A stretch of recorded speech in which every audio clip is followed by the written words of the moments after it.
গতকাল ছিল মা বাবার অ্যানিভার্সারি, 30তম বিবাহবার্ষিকী। তো আমরা কোথায় যাই ভাবতে ভাবতে গেলাম হচ্ছে হ্যাংলা হেসেল। এটা কৃষ্ণনগর বাস স্ট্যান্ড থেকে এই 3 কিলোমিটার 3.5 কিলোমিটার মতো ডিস্টেন্স। টোটোতে বললেই বলতে হবে নদিয়া নার্সারির সামনে যাবো, এটা হচ্ছে মাঝদিয়া রোডে পড়ে। তো হ্যাংলার যেটা আমার ভালো লাগে খাবারের সাথেও যেটা ভালো লাগে অ্যাম্বিয়েন্সটা। আমরা ঢুকলাম, তো ওদের সঙ্গে কথা হচ্ছিলো, ওরা বলছিল আজকে ম্যান পাওয়ার কম আছে ওদের, তো সেই কারণে উপরটাই না বসে নিচে বসতে, কিন্তু উপরের অ্যাম্বিয়েন্সটা আরও ভালো লাগে, বাবাও সেটা বলছিল। তো আমরা ওদেরকে রিকোয়েস্ট করলাম, তো ওনারা নিজেদের মধ্যে ডিসকাশন করে বললো যে হ্যাঁ আমরা উপরেই যাবো। এই ছিল আমার লুক, দেখে নাও। হোয়াইট ড্রেস পরেছিলাম, এটা বাবাই দাদা দেওয়া, আর কানের দুলটা মামুনির দেওয়া। আর মার বাবার লুকটা দেখাচ্ছি একটু পরে। আমাদের সঙ্গে গেছিলো মেজদা, বৌদি আর পিকলু, ওরা ছবি তুলতে চাইছিলো, তাই একটু ছবি তুলে নিলাম। এবার আমরা উপরে যাচ্ছি। উপরে গিয়ে কী খাচ্ছি, মেনু কার্ড, কী খাচ্ছি, খাবারের প্রাইস, কী ফটো তুললাম, কী অর্ডার করলাম, কত আমাদের বিল হলো, সব শেয়ার।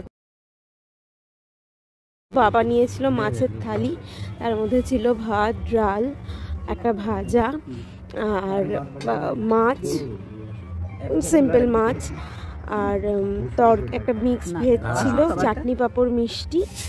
আর মায়ের ছিল পনির মশালা কুলচা, আমার ছিল ফ্রাইড রাইস চিকেন কম্বো, তার সঙ্গে একটা কোল্ড ড্রিঙ্ক। মেজদারা নিয়েছিল চিকেন বিরিয়ানি, ওরা খুব পছন্দ করেন চিকেন বিরিয়ানি। এই হচ্ছে টোটাল খাবার।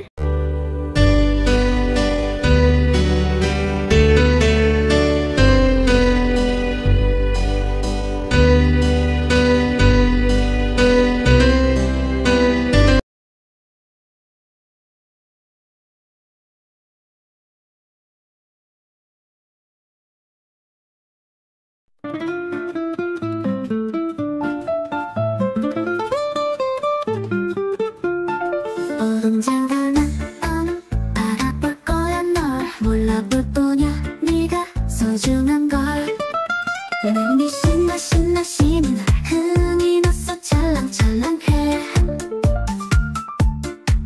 내 노력이 눈부시게 찰랑찰랑해 채워지는 하루 또 지나 찰랑찰랑해 신나게 채워져 오늘도 빛나는 존재야 느껴봐 넌 이미 빛나 빛이 나 추억으로 가고 눈부시게 찰랑찰랑해 채워지는 하루가 또 지나 찰랑찰랑해 하늘을 보냐 네가 소중한 게 알려줄 뿐이야 네가